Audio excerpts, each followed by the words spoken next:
tuve que acostumbrarme y tuve que compartir la existencia. Durante décadas, su voz fue sinónimo de conciencia colectiva. Sus canciones acompañaron revoluciones, sacrificios y esperanzas compartidas. Mientras millones sobrevivían con lo mínimo, Silvio Rodríguez cantaba a la austeridad, a la dignidad y a la ética del renunciamiento. Sin embargo, hoy la pregunta ya no es musical, es moral. ¿Puede una leyenda sostenerse solo con recuerdos cuando el presente muestra grietas incómodas? ¿Qué ocurrió entre el símbolo y el hombre real? ¿En qué momento la coherencia dejó paso al silencio? Tal vez la leyenda no se haya desmoronado del todo. Tal vez la verdad simplemente aprendió a esconderse mejor. Durante más de medio siglo, Silvio Rodríguez no fue solo un cantautor. Fue un marco moral, un punto de referencia simbólico para entender qué significaba ser un artista comprometido en América Latina. Su figura se construyó en un contexto muy concreto, una Cuba que salía de la euforia revolucionaria y entraba lentamente en la complejidad de gobernar la utopía. En ese escenario, su música no era entretenimiento, era pedagogía emocional, era consuelo, disciplina, fe.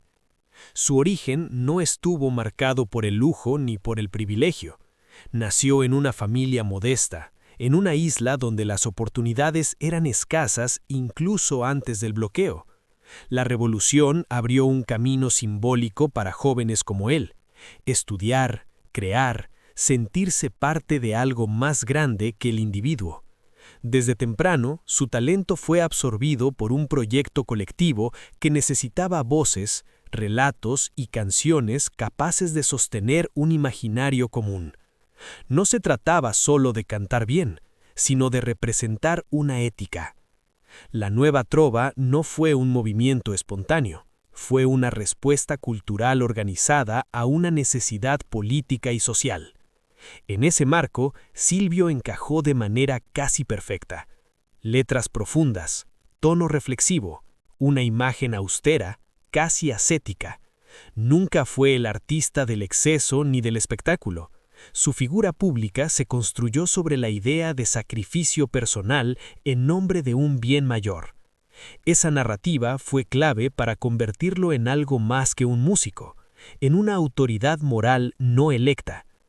Con el paso de los años, el público dejó de verlo como un individuo con contradicciones y comenzó a percibirlo como una extensión del ideal revolucionario. Cada silencio se interpretaba como prudencia, cada ambigüedad como inteligencia estratégica. La crítica rara vez se dirigía hacia él, porque cuestionarlo era, para muchos, cuestionar una parte íntima de su propia biografía emocional. Sus canciones no solo se escuchaban, se internalizaban. Pero el tiempo no pasa en vano. Cuba cambió. El contexto social se endureció. La escasez dejó de ser una consecuencia temporal para convertirse en una condición estructural. Nuevas generaciones crecieron sin el recuerdo directo del entusiasmo inicial, solo con las consecuencias. Y en ese escenario, la figura del trovador empezó a leerse de otra manera. No porque su música hubiera perdido calidad, sino porque la realidad empezó a exigir respuestas más claras. Aquí surge la necesidad de analizar, no para destruir una imagen, sino para entenderla en su totalidad. ¿Qué ocurre cuando un artista que predicó la renuncia vive protegido por un sistema que le garantiza privilegios inaccesibles para la mayoría? ¿Qué significa la coherencia cuando el silencio se vuelve constante frente a crisis visibles? Estas preguntas no nacen del morbo, sino de una transformación social profunda, el paso de la fe simbólica a la exigencia de responsabilidad. La imagen pública de Silvio se sostuvo durante décadas sobre una premisa poderosa: él estaba del lado correcto de la historia. No necesitaba demostrarlo continuamente porque su obra hablaba por él. Sin embargo, en sociedades en crisis prolongada, el pasado deja de ser suficiente. El capital simbólico se desgasta, y cuando eso ocurre, cada gesto, cada ausencia, cada palabra no dicha adquiere un peso desproporcional. Analizar su vida y su trayectoria no es un ejercicio de cancelación, es un ejercicio de madurez social, porque los símbolos, cuando no se revisan, se convierten en dogmas, y los dogmas, tarde o temprano, colisionan con la realidad cotidiana de quienes ya no pueden vivir solo de canciones. La pregunta no es si Silvio traicionó algo, sino qué lugar ocupa hoy una figura construida para otro tiempo. Este análisis es necesario porque su caso no es aislado, representa un fenómeno más amplio, el de los artistas convertidos en instituciones, personas que dejan de ser individuos para transformarse en pilares de un relato oficial, voluntaria o involuntariamente. Cuando eso sucede, cada decisión personal deja de ser privada, se vuelve política, se vuelve histórica. Por eso, hablar de Silvio hoy no es hablar solo de música, es hablar de poder simbólico, de silencio, de coherencia, de límites. Es preguntarse hasta qué punto una figura puede seguir siendo intocable cuando la sociedad que la idolatró ya no es la misma, y es sobre todo el punto de partida para una investigación más profunda. ¿Cómo se construyó su posición material? ¿Qué decisiones la sostuvieron y qué contradicciones emergen cuando se observa sin romanticismo? A partir de aquí, la mirada se desplaza del símbolo al mecanismo, del mito a los hechos, de la canción a la estructura que permitió que esa canción sobreviviera intacta mientras el entorno se deterioraba. Y es en ese tránsito donde comienza la parte más incómoda de esta historia. Durante años, hablar del dinero de Silvio Rodríguez fue casi un tabú. No porque no existiera, sino porque su figura pública parecía incompatible con la idea misma de acumulación. El relato dominante lo presentaba como un creador desprendido, más interesado en el valor simbólico de sus canciones que en su rentabilidad. Sin embargo, ninguna trayectoria artística de alcance internacional puede sostenerse durante décadas sin generar ingresos significativos. La pregunta no es si hubo dinero, sino cómo se produjo, cómo se administró y bajo qué condiciones. Desde los años 70, sus canciones comenzaron a circular más allá de Cuba. Grabaciones, ediciones internacionales, conciertos en Europa y América Latina, derechos de autor y reediciones constantes construyeron una fuente de ingresos estable y prolongada en el tiempo. A diferencia de muchos artistas latinoamericanos, su obra no tuvo picos breves seguidos de desaparición, sino una presencia constante en catálogos oficiales, instituciones culturales y circuitos protegidos. Esa continuidad es clave para entender su situación material. Los derechos de autor representan uno de los pilares centrales de su economía personal. Cada reproducción, cada uso institucional, cada interpretación autorizada genera un flujo que, acumulado durante décadas, alcanza cifras que superan ampliamente el ingreso promedio de cualquier ciudadano cubano. Mientras el salario medio en la isla apenas cubre necesidades básicas, los derechos intelectuales internacionales operan en otra escala, desligada de la economía doméstica. Esa desconexión no es ilegal ni excepcional, pero sí profundamente reveladora. A esto se suma su condición de artista culturalmente estratégico. Silvio no fue un músico independiente enfrentado al mercado, sino un creador integrado a un sistema que protegía y promovía su obra como parte del patrimonio nacional. Esa posición le permitió acceder a estudios, grabaciones, giras y difusión sin asumir riesgos financieros personales comparables a los de otros artistas. En términos económicos, eso implica menor exposición al fracaso y mayor estabilidad a largo plazo. Los conciertos internacionales constituyen otro elemento clave. Aunque no mantuvo una agenda masiva como estrellas del pop global, sus presentaciones fueron selectivas, bien remuneradas y sostenidas en el tiempo. Un solo concierto en Europa podía equivaler a años de salario promedio en Cuba. No se trata de cifras escandalosas comparadas con la industria global, pero sí de montos que en el contexto cubano generan una brecha imposible de ignorar. Cada viaje, cada gira, cada contrato ampliaba esa distancia entre el símbolo y la realidad cotidiana del país. Además, su obra fue utilizada en documentales, proyectos educativos y eventos oficiales, lo que reforzó su valor institucional. Ese tipo de uso no solo consolida prestigio, sino que también garantiza ingresos indirectos y beneficios logísticos. Acceso, movilidad, protección, elementos que no siempre se traducen en dinero visible, pero que mejoran sustancialmente la calidad de vida. El patrimonio no se mide solo en cuentas bancarias, sino en condiciones de existencia. Aquí aparece el primer gran contraste. Mientras sus letras hablaban de renuncia, resistencia y sacrificio colectivo, su posición material se volvía progresivamente más segura y excepcional. No por corrupción ni por ostentación, sino por una combinación de talento, longevidad y ubicación estratégica dentro del sistema cultural.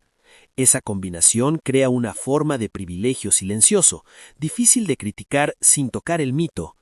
Comparado con otros músicos de su generación, Silvio nunca dependió del mercado comercial agresivo ni de la reinvención constante para sobrevivir. Su estabilidad era ideológica y económica. Eso le permitió mantenerse fiel a un estilo, pero también lo aisló de ciertas tensiones que otros artistas sí enfrentaron. El precio de esa estabilidad fue una creciente distancia con la experiencia común del ciudadano promedio, una distancia que se amplió con los años. Este capítulo no busca reducir su legado a números, sino mostrar que el dinero estuvo siempre presente, aunque envuelto en una narrativa de modestia.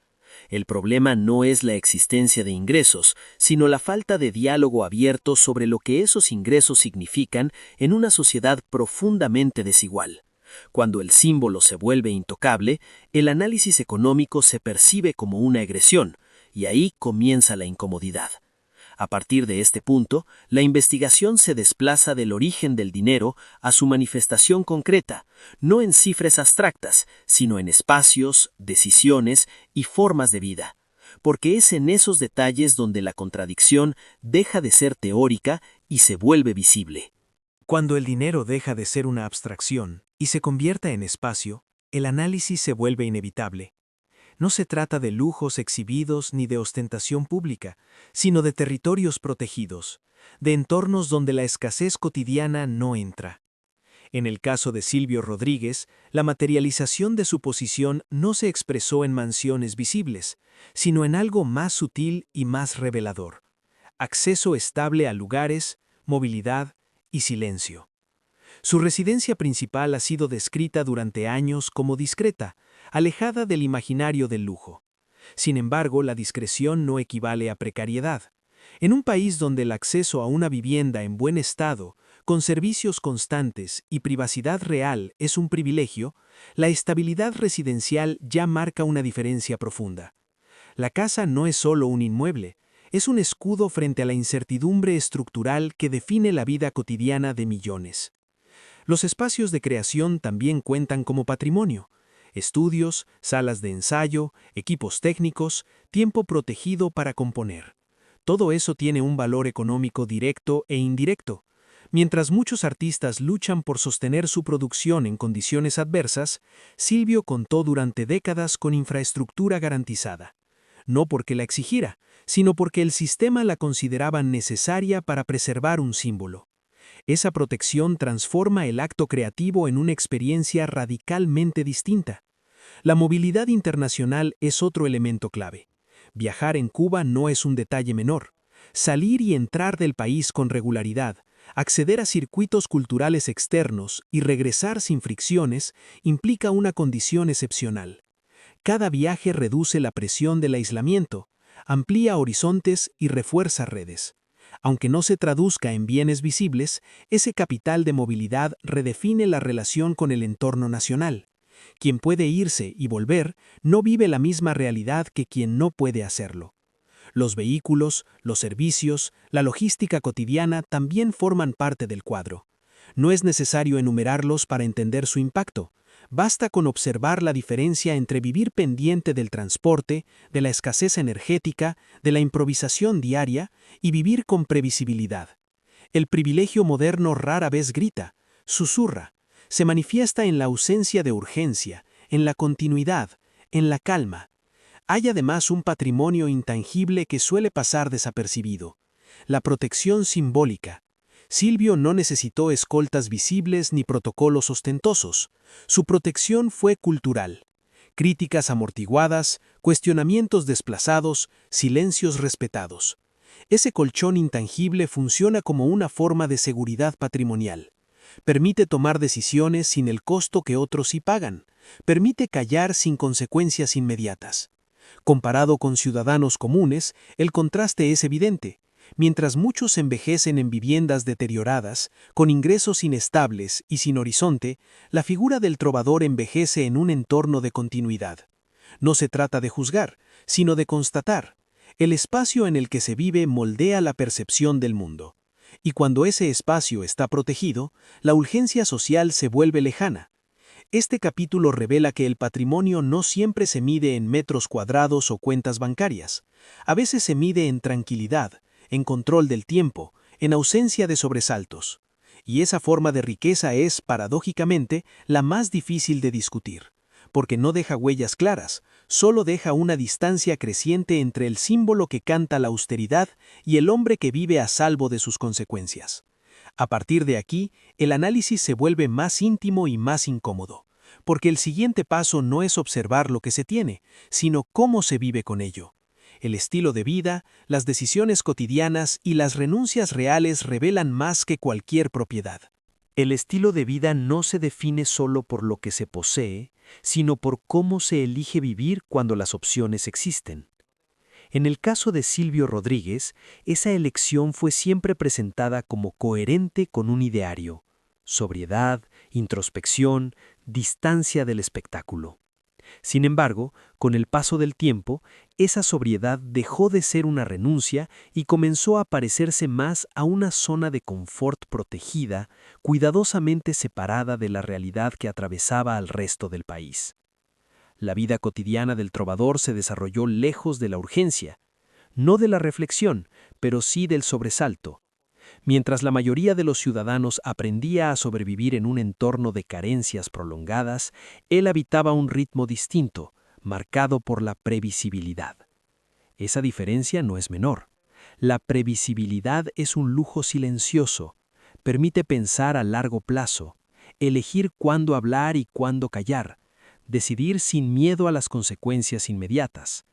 Y esa capacidad moldea la conducta tanto como cualquier ideología. La relación con la exposición pública es reveladora. Silvio nunca fue un personaje omnipresente en los medios. Eligió apariciones selectivas, controladas, generalmente en contextos culturales afines. Esa retirada parcial fue interpretada durante años como modestia o prudencia, pero también funcionó como una barrera. Al reducir la fricción con la crítica cotidiana, se preservó una imagen casi intacta, incluso cuando el entorno social se volvía más tenso y más desigual.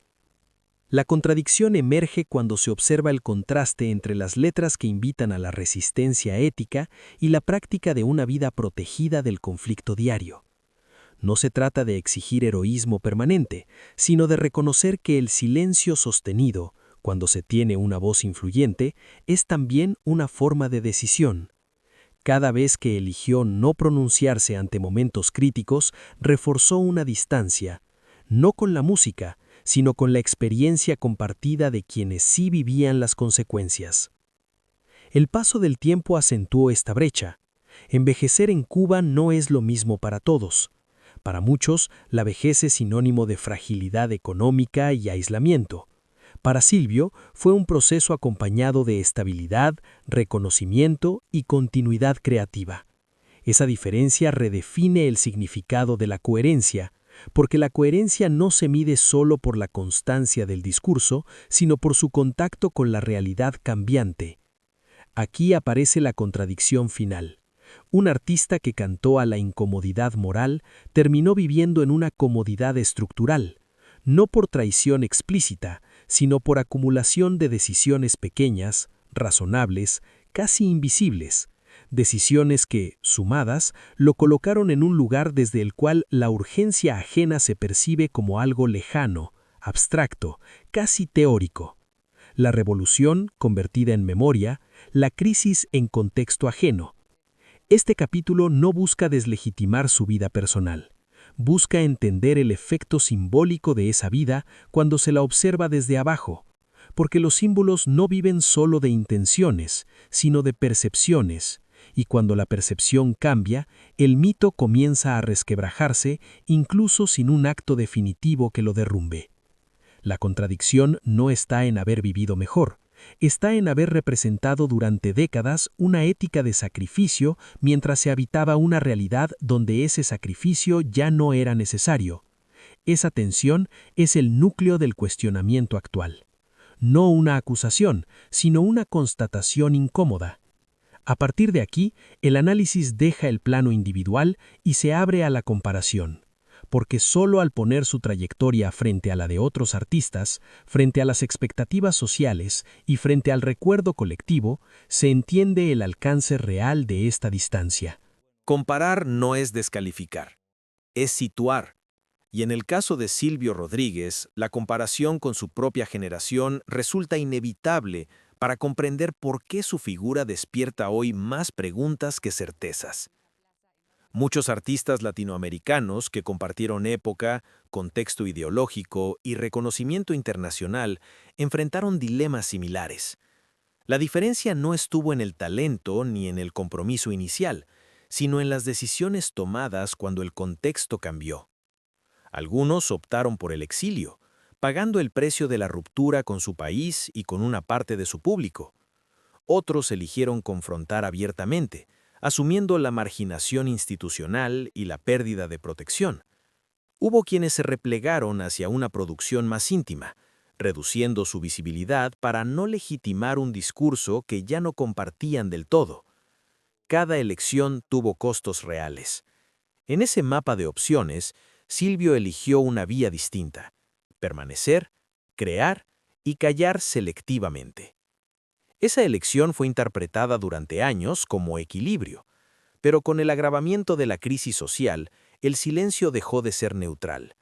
La sociedad comenzó a exigir algo más que coherencia estética, exigió correspondencia moral. Cuando un símbolo acumula décadas de autoridad ética, su ausencia en los momentos críticos no pasa desapercibida. No se trata de exigir declaraciones constantes, sino de reconocer que la voz que educó conciencias también tiene responsabilidad cuando esas conciencias se sienten traicionadas por la realidad. La comparación con otros referentes culturales revela un punto clave. Quienes hablaron perdieron privilegios. Quienes se fueron perdieron pertenencia. Quienes callaron conservaron estabilidad. Esa estabilidad no es un pecado, pero sí una señal. Muestra cómo el sistema recompensa ciertas conductas y penaliza otras.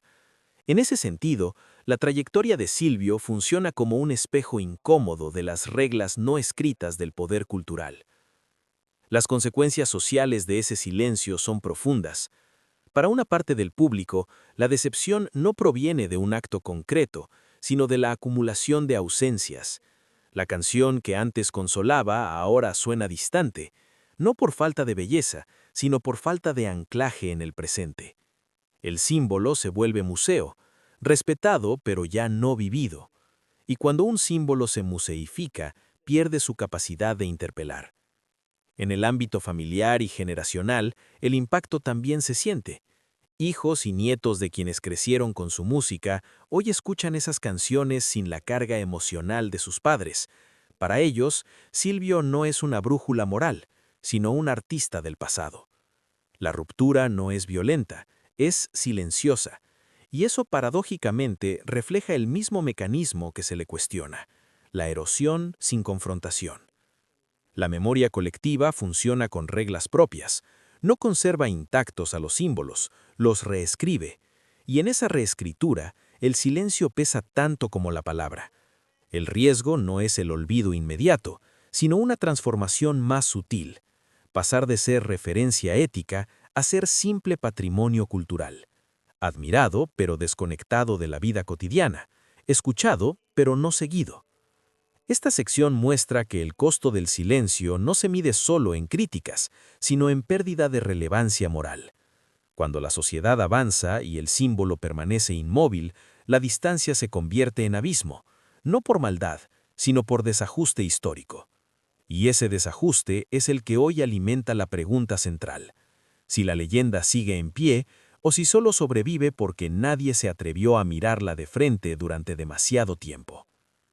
Desde aquí, el análisis se desplaza hacia lo que queda, no hacia el pasado glorioso, sino al legado real.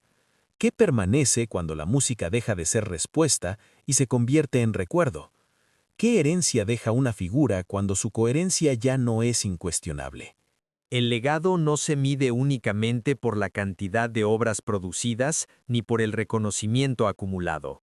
Se mide por lo que permanece vivo cuando el contexto que dio sentido a ese reconocimiento ha cambiado. En el caso de Silvio Rodríguez, su herencia cultural es indiscutible, pero su herencia moral es hoy un territorio en disputa. Y esa disputa no surge del dinero ni de la fama, sino de los límites evidentes de ambos frente a la experiencia humana compartida. El patrimonio material, aunque discreto en apariencia, garantizó estabilidad, tiempo y protección. Pero el dinero, incluso cuando asegura una vida sin sobresaltos, no compra pertenencia emocional permanente. No compra la continuidad del vínculo con una sociedad que se transforma. A medida que la brecha entre la vida protegida del artista y la precariedad cotidiana del ciudadano común se amplió, el dinero dejó de ser una herramienta neutra y pasó a ser un factor de separación, no por exceso, sino por contraste. La fama, por su parte, construyó un escudo poderoso durante décadas, permitió que su figura se mantuviera al margen de la crítica directa, que sus silencios se interpretaran con benevolencia y que sus decisiones personales quedaran fuera del escrutinio público. Sin embargo, la fama también tiene un límite. No puede congelar el tiempo. No puede impedir que nuevas generaciones formulen nuevas preguntas. Cuando eso ocurre, el prestigio acumulado ya no responde por sí solo. El legado artístico de Silvio seguirá siendo estudiado, interpretado y celebrado. Sus canciones forman parte de la educación sentimental de millones. Pero el legado simbólico es más frágil. Depende de la capacidad de una figura para dialogar con el presente, no solo para ser recordada por el pasado. Y aquí aparece una paradoja final. Cuanto más se protege un símbolo del conflicto contemporáneo, más rápido se vuelve irrelevante para quienes viven ese conflicto. En términos sociales, su legado revela una enseñanza incómoda. Muestra que el dinero y la fama pueden garantizar comodidad y continuidad personal, pero no aseguran vigencia moral. Pueden preservar la obra, pero no el consenso. Pueden evitar el colapso material, pero no el cuestionamiento ético. En ese sentido, su historia funciona como advertencia. La coherencia no es una posesión adquirida para siempre, es una práctica que debe renovarse. Lo que queda entonces es una herencia ambivalente. Por un lado, un corpus artístico sólido, influyente y profundamente humano. Por otro, una figura que eligió el resguardo cuando la sociedad reclamaba acompañamiento. Esa elección no borra la obra, pero sí redefine su lectura. La transforma de guía en archivo, de faro en documento histórico. El futuro de su legado dependerá menos de nuevas canciones y más de cómo se lea su silencio, si será entendido como prudencia, como agotamiento o como desconexión. Esa interpretación no la controla el artista ni su patrimonio, la controla una sociedad que ya no acepta símbolos sin preguntas. Y en esa pérdida de control reside la verdadera frontera que ni el dinero ni la fama pudieron cruzar. Desde aquí solo queda cerrar el círculo, no con cifras ni con juicios definitivos, sino con una reflexión final que conecte al espectador con su propia relación con el poder, la admiración y la responsabilidad. ¿Deseas que continúe con la sección 6, conclusión y llamado a la reflexión final? Al final de esta historia no hay un veredicto simple. No hay una caída estrepitosa ni una absolución cómoda. Lo que queda es algo más inquietante, la constatación de que las leyendas no se derrumban de golpe, sino que se desgastan lentamente, en silencio, a medida que el mundo que las sostuvo deja de existir.